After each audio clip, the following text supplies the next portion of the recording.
A Mossad sniper sits motionless in a fishing boat 800 meters from the Syrian coast. His name is Iran. He's been holding position for 6 hours. The villa is visible through his scope, white stucco, second-floor balcony, sliding glass door half open. The target should have appeared 3 hours ago. Iran's spotter taps his shoulder twice. The signal means communications are failing. Their encrypted radio link to the command boat is breaking up. They're supposed to abort if the link drops completely. But the weather window closes in 90 minutes. The next opportunity is 4 months away. The plan assumed the target would follow his Thursday routine. He hasn't.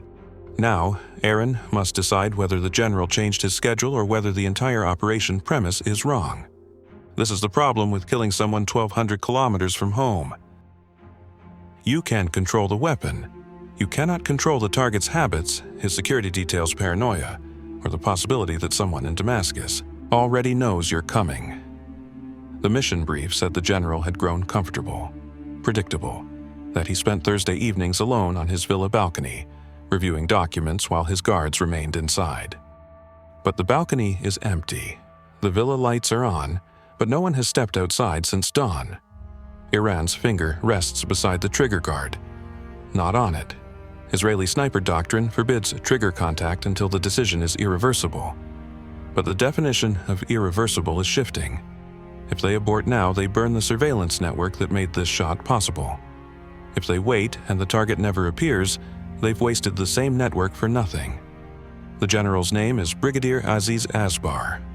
He runs Syria's Strategic Studies and Research Center, the bureaucratic shell for Syria's chemical weapons program. Israeli intelligence believes he personally oversaw sarin production used against civilians in Ghouta. He is not a battlefield commander. He is an engineer who makes mass murder scalable. Mossad doesn't announce why it kills people. But the assumption inside Unit 188 is clear. Asbar's death will delay Syria's chemical production by 18 months and signal to other program scientists that their work is visible. The assumption is wrong. But Iran doesn't know that yet. The original concept for the operation wasn't a boat. It was a car bomb in Damascus. But Asbar stopped driving himself after his deputy was killed in 2018.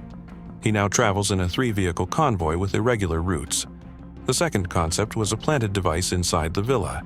But Asbar's security chief changed all villa staff after a janitor was arrested for working with Turkish intelligence. No one from the current team could be approached safely. That left the rifle shot. But the villa sits on a hillside overlooking the Mediterranean, and every elevated position inland is monitored by Syrian army checkpoints. The only viable firing position is the sea, which introduces a new problem: maritime visibility. Syrian coastal radar tracks vessels larger than 12 meters, so the Mossad team is using a 9-meter fishing boat, indistinguishable from the 20 others working this section of coast. The boat was purchased in Lebanon, repainted, and crewed by 2 operatives who spent 6 weeks learning to move like fishermen. But radar isn't the only concern. Syrian naval intelligence reviews satellite imagery after any high-profile incident. If this boat appears in the wrong place at the wrong time, it becomes evidence, so the team must look routine until the exact moment they're not. Iran's spotter call sign, Yoav, adjusts the fishing net draped across the stern. It's real. They've been pulling up Mediterranean bream all morning to maintain the appearance.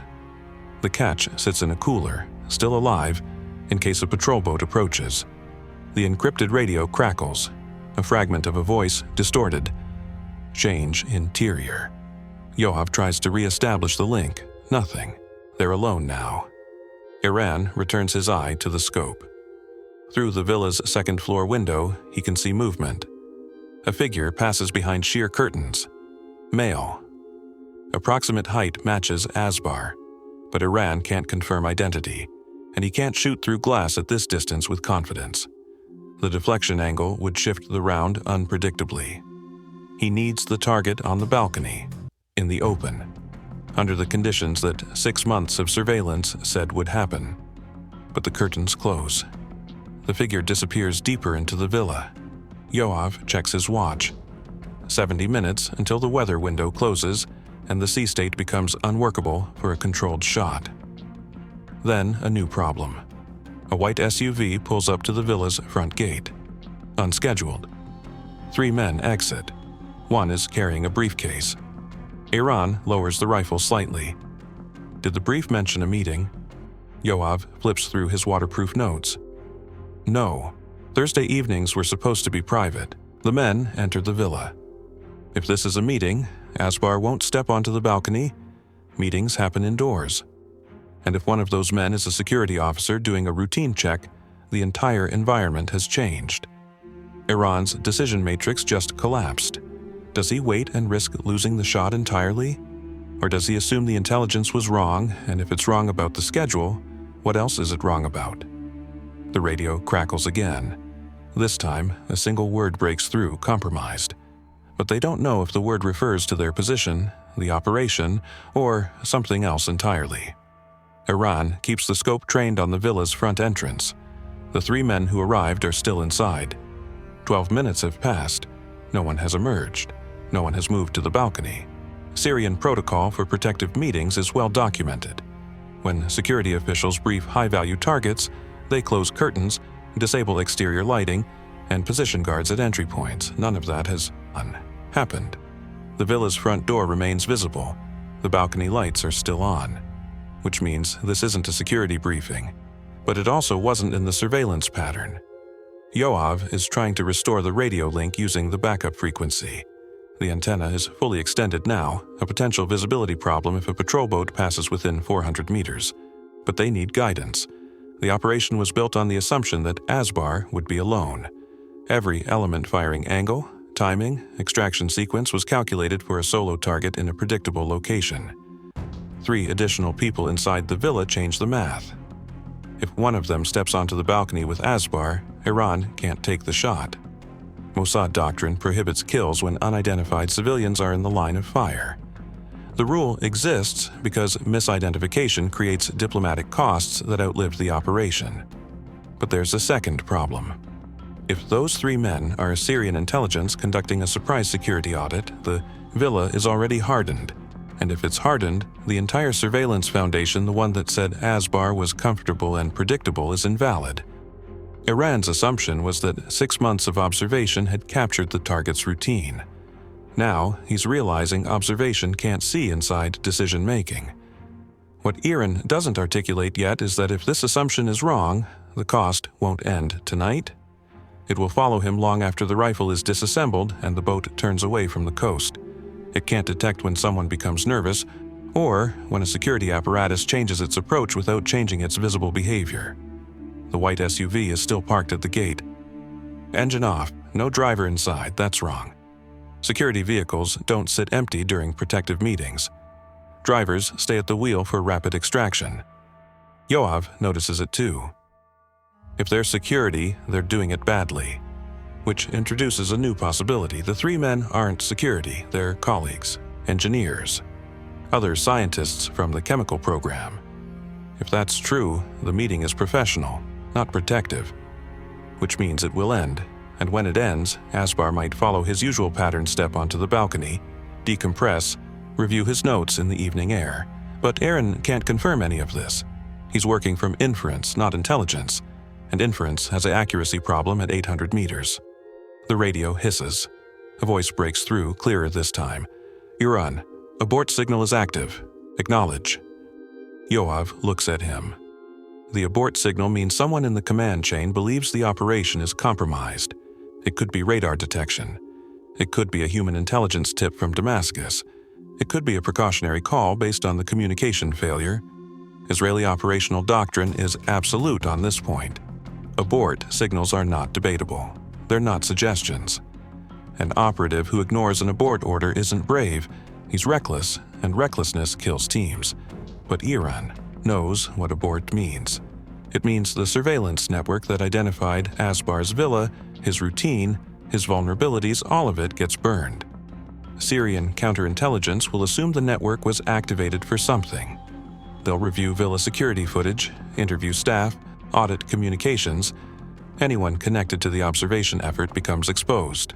4 Lebanese informants, 2 signals intelligence officers who redirected Syrian coastal radar, 1 maritime unit that forged fishing licenses. All of them are now at risk because the operation couldn't deliver. Iran's hand moves to the radio he's supposed to acknowledge. 2 clicks.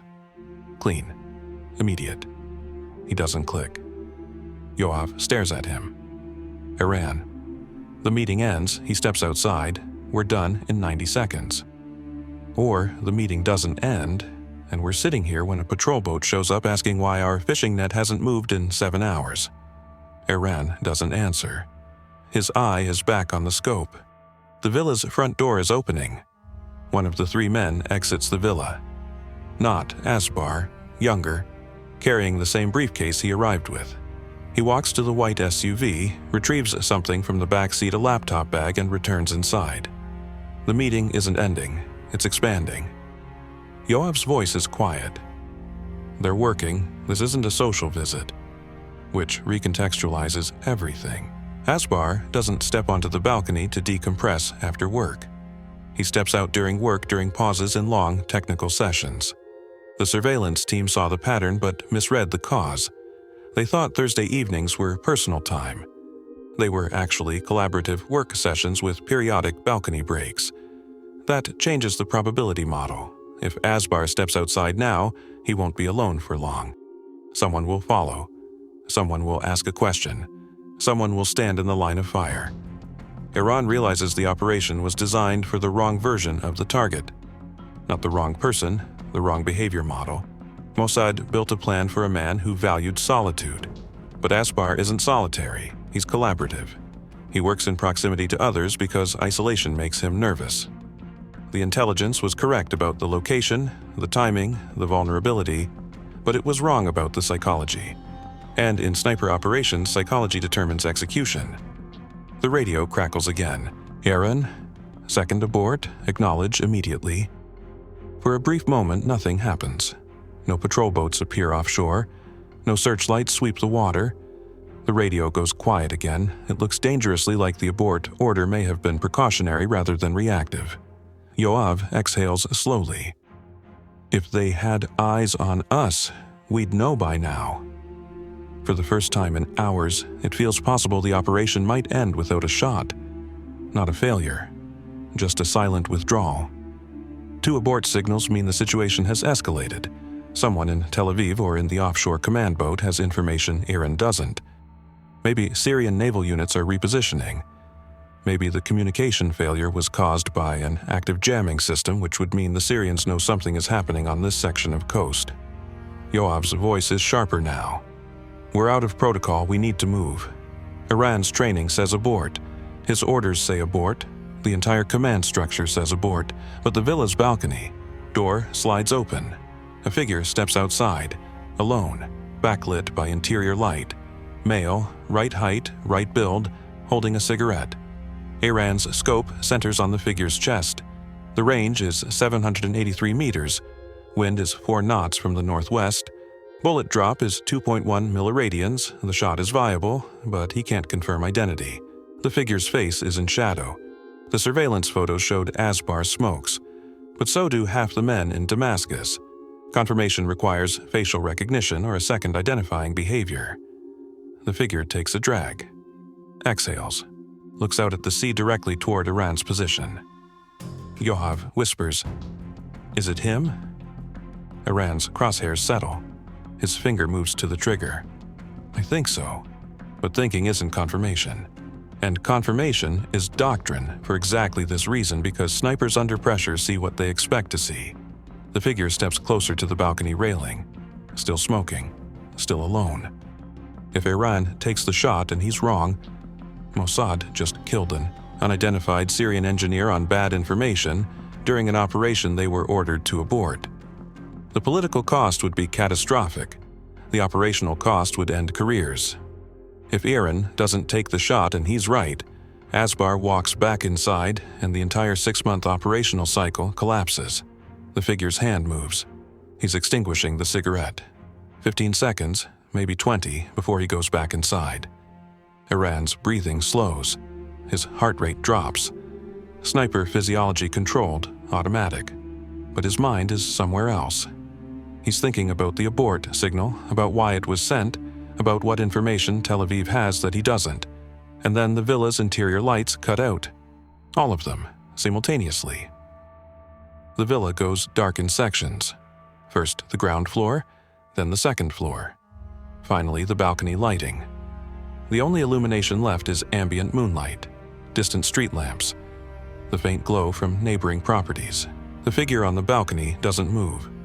He's still visible, but barely. A silhouette against a darker background. Iran's scope has passive infrared capability, but switching modes takes 8 seconds and produces a faint electronic whine. In absolute silence, at this distance, it's probably inaudible. Probably. Yoav's voice is low. Power failure or protocol? It's the right question. Syrian security protocol for high-value targets includes light discipline during threat conditions. If Syrian intelligence detected an offshore anomaly, a boat holding position too long, a radio signature, anything, they'd cut villa lighting to deny targeting reference points. But it could also be a simple power outage. The Syrian electrical grid fails constantly. Damascus experiences rolling blackouts 3 times a week. Iran doesn't switch to infrared. The risk of audio detection is too high. Instead, he waits for his natural night vision to adjust. 30 seconds. His pupils dilate. The figure on the balcony becomes slightly more defined. The man is still smoking, still alone. But now he's turned sideways, facing back toward the villa's interior, talking to someone Iran can't see. If someone else steps onto the balcony, the shot is gone. Iran's finger rests on the trigger, not pressing, just contact. The Barrett M82A1 rifle he's using has a trigger pull weight of 5 pounds. He applies 1 pound of pressure, enough to feel the mechanism, not enough to activate it. The figure takes a final drag and flicks the cigarette over the balcony railing. It arcs toward the ground, a brief orange streak in the darkness. Then he turns back toward the sea, directly facing Iran's position. Full frontal profile. This is the shot, the only shot Iran is going to get. But he still can't confirm identity. The facial features are shadowed. The body language matches Asbar's surveillance photos show him standing with weight on his left leg, right hand often near his face. This figure is doing the same, but body language isn't confirmation. Iran's training includes a drill called hesitation cost analysis. It's designed to prevent paralysis during ambiguous targeting situations. The drill asks, what happens if you shoot and you're wrong, versus what happens if you don't shoot and you're right? Wrong shot, international incident, operational exposure, career end, possible criminal prosecution. Missed shot, operation failure, network burn, strategic delay, but no immediate catastrophic cost. The math says don't shoot. But there's a second variable the drill doesn't account for: the 4 Lebanese informants who are exposed the moment this operation is acknowledged as failed. Syrian intelligence doesn't wait for confirmation to start interrogations. They start with suspicion. Iran's decision isn't between shooting and not shooting. It's between one set of casualties and another. The figure on the balcony shifts his weight. He's about to turn, about to go back. Inside. Aaron exhales halfway and holds. Sniper breathing protocol. His heart rate is 58 beats per minute. The crosshairs settle on center mass chest, just left of the sternum. His finger increases pressure. 2 pounds, 3 pounds. The figure takes a step toward the door. 4 pounds. Then the villa's front gate opens. A vehicle approaches. Headlights sweep across the property. The figure on the balcony turns to look. Iran's finger releases. The moment is gone. The vehicle is a sedan, Syrian government plates. It parks behind the white SUV. 2 men exit, both wearing military uniforms. Yoav's voice is tight. That's not scheduled either. The figure on the balcony steps back inside. The door slides closed. Iran lowers the rifle slightly. His hands are steady, but his jaw is clenched. He's just spent 18 seconds in firing position without taking a shot he had clearance for or thought he did. The distinction is becoming unclear. The 2 military officers enter the villa. Now there are 5 additional people inside. The meeting Iran thought would end is expanding into something else. A briefing, a crisis session, something that doesn't match any pattern in the surveillance data. Yoav is watching the shoreline. We've been in position 9 hours. We're past operational limits. He's right. The doctrine for static maritime surveillance is 6 hours maximum. After that, fuel consumption patterns become anomalous. Radio silence becomes suspicious. The boat's position, even if it looks routine, starts to appear deliberate. Iran knows they should abort. The order was given twice. The tactical window has closed. The target is no longer accessible. But the abort order was based on incomplete information. Tel Aviv thought the operation was compromised, but no Syrian patrol boats have approached. No coastal radar has locked onto their position. No helicopters have appeared overhead, which means either the threat assessment was wrong or the threat hasn't materialized yet. The villa's interior lights come back on, not all at once, room by room, like someone is manually resetting breakers. The balcony remains dark. Through the scope, Iran can see movement inside. Multiple figures.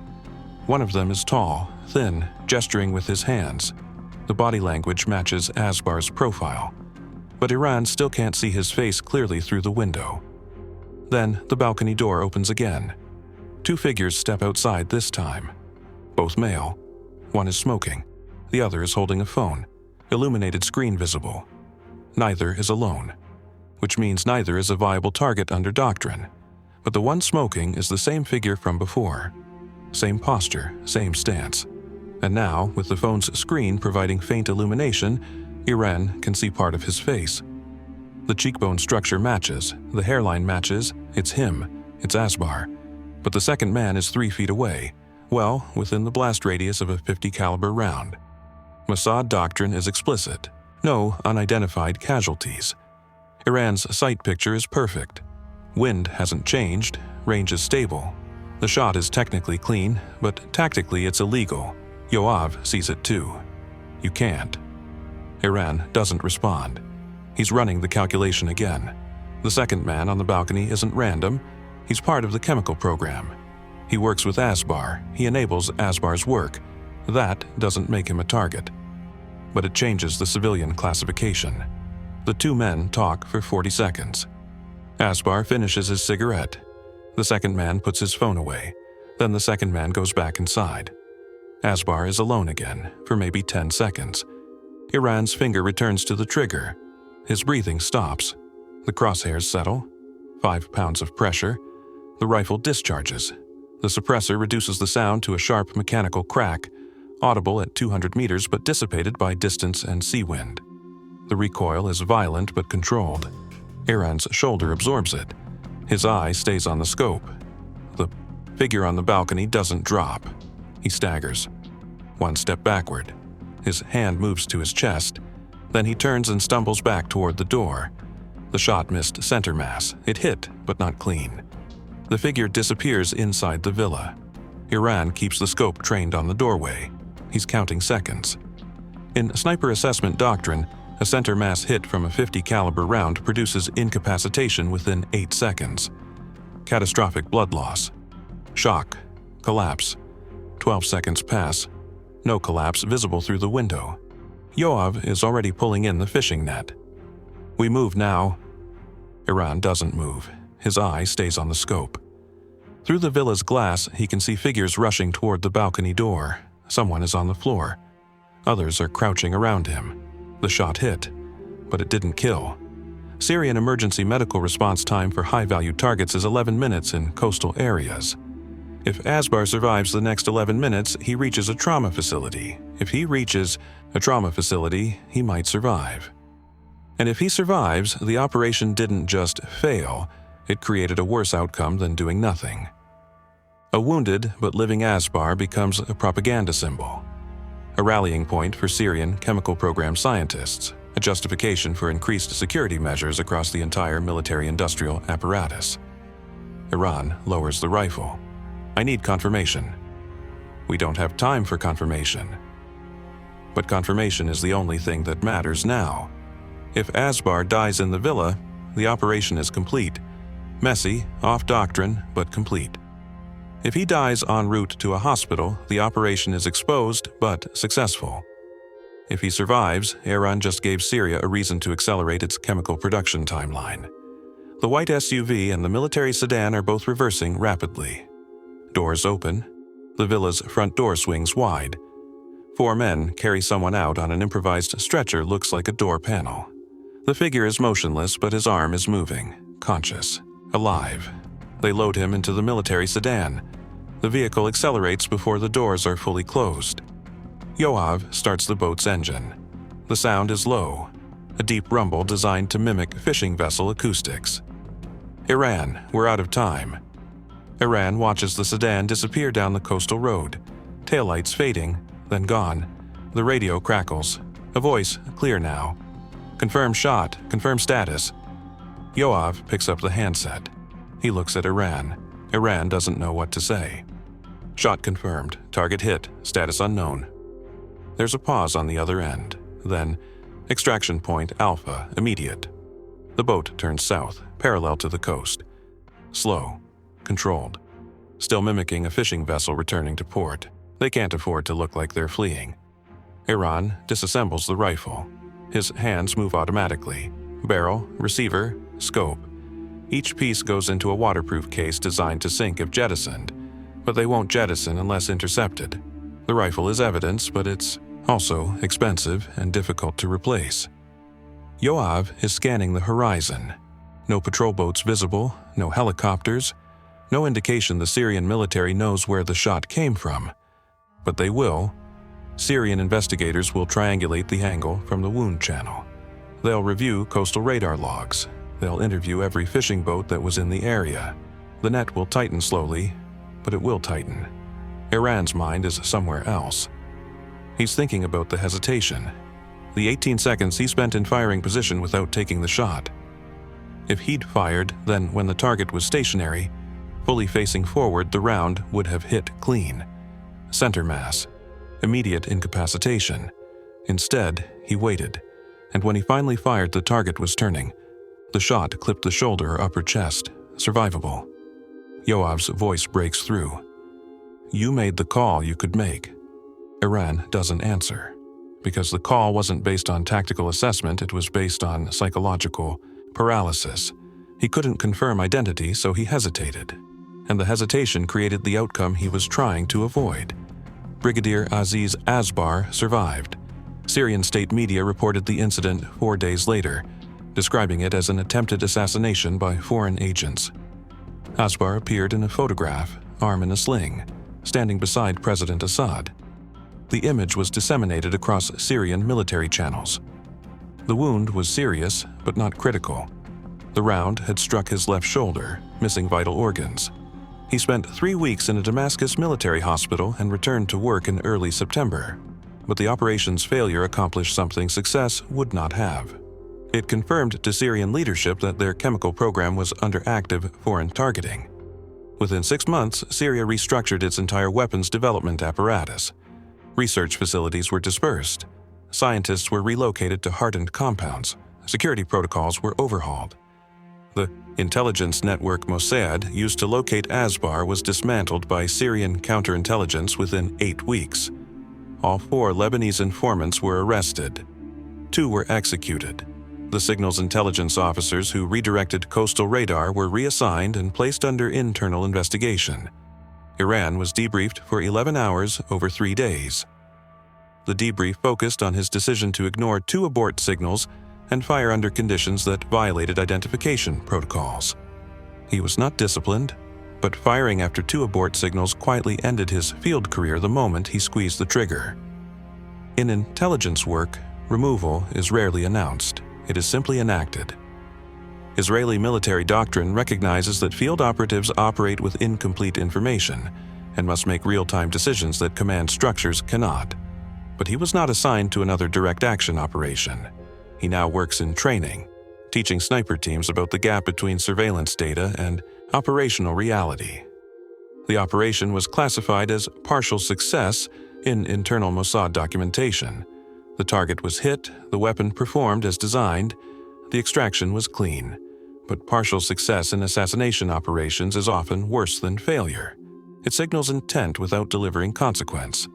It exposes methods without achieving objectives. Syria's chemical weapons program was not delayed by 18 months. it was accelerated. Asbar's survival made him untouchable both politically and operationally. He now travels with a 12-person security detail and works from locations that are not disclosed even to most Syrian military officials. The operation proved that Mossad could reach him, but it also proved that reaching him was no longer enough.